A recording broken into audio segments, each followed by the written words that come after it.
तो हेलो दोस्तों, last video में हमने बात करी थी संविधान के बारे में कि संविधान क्या है, क्यों होना चाहिए, वो सारी चीज़ें।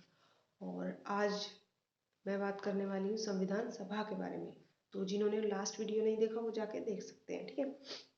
तो संविधान सभा, देखो संविधान का मीनिंग हम समझ चुके हैं, लेकिन अब उस संविधान को बनाने के लिए हमको कुछ लोगों की ज़रूरत पड़ेगी। और वो भी ऐसे नहीं कि मतलब कोई भी नॉर्मल हम लोग जैसे कोई भी आया और बनाने लगे, नहीं। उसके लिए प्रॉपर नॉलेज होनी चाहिए चीज़ों की, मतलब क्या क्या चीज़ें होनी चाहिए हमारे संविधान में, वो सारी चीज़ें उनको पता होनी चाहिए। एटलीस्ट उन्होंने उस लेवल तक स्टडी किया हो, रिसर्च किया हो। तो वो सब चीज़ें कैसे हुई, संविधान सभा कैसे बनी, इसके बारे में मैं इस वीडियो में बताने वाली हूँ आपको।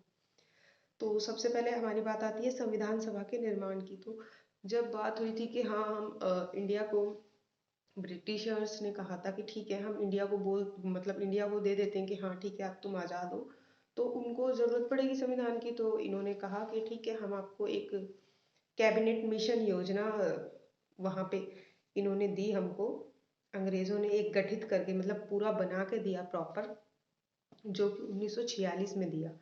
जिसमें क्या था कि जुलाई 1946 में संविधान सभा बना दी थी, इसीलिए ताकि मतलब ये लोग जल्दी से जल्दी बनाएं और फिर ब्रिटिशर्स जा सकें। तो अंग्रेज़ों ने ही बनाई थी ये कैबिनेट मिशन, जो पूरा कैबिनेट मिशन योजना थी ये अंग्रेज़ों ने बनाई थी। दूसरा पॉइंट है संविधान सभा के सदस्य कहाँ से आए। एक चीज़ मैं आपको बता दूं, मैं अपना वेबसाइट पे लिखती हूँ, वहाँ पे कमेंट्स आ रहे थे, दैट्स वाई मैं यूट्यूब पे आई हूँ। और ये मैं शॉर्ट नोट्स अपने बना के रखती हूँ, इनमें से ही पढ़ के आप लोगों को समझाती हूँ या बताती हूँ। तो अगर आपको डिटेल देखना है तो आपको लिंक डिस्क्रिप्शन में मिल जाएगा, अदरवाइज आप जीएस ब्लॉग सर्च भी कर सकते हो, गूगल पे मिल जाएगा आपको। ओके। तो संविधान सभा के सदस्य कहाँ से आए हमारे, ये बहुत क्वेश्चन होता है कि भाई ठीक है संविधान सभा थी, लेकिन वो लोग आए कैसे थे, कहाँ से आए थे। तो ये चीज़ हमको थोड़ा सा मतलब समझनी पड़ेगी। शुरुआत में क्या था, जब इंडिया पाकिस्तान 1946 में तो एक थे ना, 1947 में अलग हुए। तो वो चीज़ समझते हुए 1946 में जब संविधान सभा बनी तो टोटल सदस्य थे इसमें 389 सदस्य थे, ठीक है। और जिसमें कि जो 3 हिस्सों में बटे हुए थे, जिसमें से 293 यानी कि 293 सदस्य जो थे ब्रिटिश प्रांतों से थे। ब्रिटिश प्रांतों से मीनिंग जहाँ पे ब्रिटिशर्स का राज था, मतलब पूरी तरह से ब्रिटिशर्स का राज था, या इनडायरेक्टली भी कह सकते हैं। और 92 यानी कि 92 जो थे वो थे देशी रियासतों से या फिर रजवाड़ों से। तो जो बाद में कश्मीर वाला भी मैं एक वीडियो बनाने वाली हूँ, वो भी चीज़ें ज़रूरी है। तो वैसे जैसे कश्मीर एक अलग से रियासत था, तो वहाँ से एक वो आ गया, मतलब जो पुराने राजे महाराजे थे ना, उनके जो टोटल थे 92 थे इंडिया में, जो सदस्य आए थे उनकी रियासतों से। उसके बाद थे 4 चीफ कमिश्नरी से, मीन्स अंग्रेजों में से 4 थे। अब एक और चीज़ कि चलो ठीक है इतने उस जगह से थे, इतने उस जगह से थे, लेकिन वो चुने कैसे गए, आए कैसे, क्यों आए, या फिर तो उसके लिए इन्होंने क्या किया, जैसे अभी हमारा होता है ना इनडायरेक्ट इलेक्शन, उस टाइप से किया उस जमाने में, उस टाइम पे। तो क्या किया कि 10 लाख पे एक इंसान लिया, मतलब 10 लाख लोगों पे एक सदस्य इन्होंने लिया।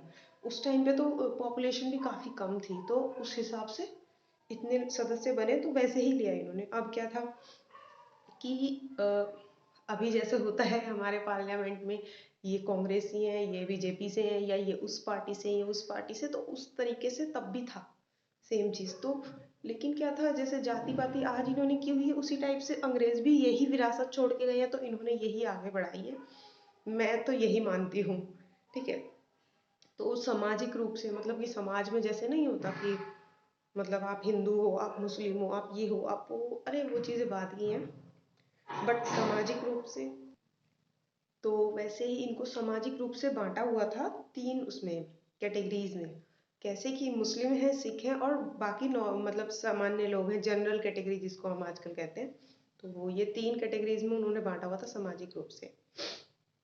अभी राजनीतिक रूप से जैसे मैंने पहले कहा कि तुम कांग्रेसी हो, तुम बीजेपी से हो, तुम वहां से हो, ठीक है। उस टाइम पे भी ये था कि एक कांग्रेस और एक मुस्लिम लीग, ये 2 हिस्सों में बटे हुए थे सब लोग, मतलब पॉलिटिकल नजरिए से। अब देखते हैं संविधान सभा का उद्देश्य। तो संविधान सभा का क्या उद्देश्य था, ये तो आप लोग खुद ही अंदाजा लगा सकते हो कि अगर कोई कमेटी बैठी है किसी काम के लिए तो वो वही काम करेगी, लेकिन वो संविधान भी उनको ऐसा बनाना था जिससे वो मतलब आने वाले मतलब 100 200 400 500 या कितने भी सालों तक चले। और वो जो राज व्यवस्था या जो भी एक मतलब सिस्टम होगा वो अच्छे से चल सके, इसलिए उन्होंने इतना स्टडी करके मतलब इतना टाइम लेके एटलीस्ट 2 इयर्स, शायद दो, लगभग 2 साल और कुछ महीने ऐसे करके 1.5 2 साल जो भी लिए, इसलिए उन्होंने इतना टाइम लगाया। अब बात यही आती है कि मेन चीज़ यही थी कि भारत की राज व्यवस्था को अच्छे से सुचारू रूप से चलाना। अगला है संविधान सभा की प्रमुख बैठकें। इस वाले वीडियो को मैं शॉर्ट रखने वाली हूँ क्योंकि बहुत लंबा हो गया था तो मैंने कट कर दिया। तो संविधान सभा की प्रमुख बैठकें, पहली बैठक थी 9 दिसंबर 1946 को। पहली बैठक है तो ऑब्वियस सी बात है कि बहुत इंपॉर्टेंट रही होगी। क्यों? क्योंकि उसमें कोई ना कोई सदस्य मतलब जो है अध्यक्ष चुना गया होगा और बहुत सारी ऐसी चीज़ें हुई होंगी जो मतलब पहली बार हुई थी। तो उसी हिसाब से पहली बैठक हुई और उसमें सच्चिदानंद सिन्हा जो उस टाइम पे काफ़ी एज थे, मतलब कि काफ़ी उम्र में बड़े थे, उनको एक अस्थाई अध्यक्ष बना दिया गया, यानी टेम्पररी एक बना दिया गया कि हाँ भाई आप हमारे लीडर हो या हेड हो जो भी है। तो उसके बाद क्या हुआ, मुस्लिम लीग जो थी उन्होंने इसका बहिष्कार करा। उन्होंने पहली बैठक का उन्होंने कहा कि भाई यहाँ तो सारे कांग्रेसी हैं, ये तो हमारी बैठक ही नहीं है, मतलब हम लोग तो हमारे तो सदस्य ही नहीं है इतने ज़्यादा। तो इसलिए उन्होंने इस बैठक को छोड़ दिया, चले गए वहाँ से कि बहिष्कार करते हैं हम इसका, हम इसे नहीं अटेंड करेंगे। तो अगली बैठक जो थी वो हुई फिर 11 दिसंबर 1946, यानी सिर्फ 2 दिन बाद। उसमें क्या हुआ, जो डॉक्टर राजेंद्र प्रसाद थे उनको स्थायी अध्यक्ष बनाया गया, मतलब कि एक परमानेंट प्रेसिडेंट उस कमेटी का, मतलब संविधान सभा का कॉन्स्टिट्यूएंट असेंबली का एक स्थायी अध्यक्ष चुना गया, परमानेंट प्रेसिडेंट। फिर उसके बाद 2 दिन बाद फिर से बैठक हुई 13 दिसंबर को। उस दिन क्या हुआ, नेहरू जी ने, जवाहरलाल नेहरू ने उस दिन जो है अपना उद्देश्य प्रस्ताव रखा पूरी मतलब संविधान सभा के आगे।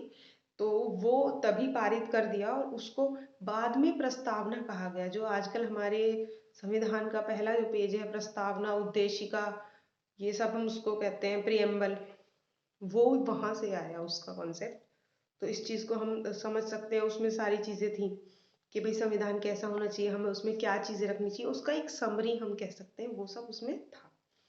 अब क्या था कि लगभग 1.5 महीने बाद या उससे कम 22 जनवरी 1947 को जो प्रस्ताव रखा गया था लास्ट बैठक में 13 दिसंबर 1946 में, जैसे मैंने बताया आपको, नेहरू जी ने जो उद्देश्य प्रस्ताव रखा था उसको प्रस्तावना के रूप में अपनाया गया।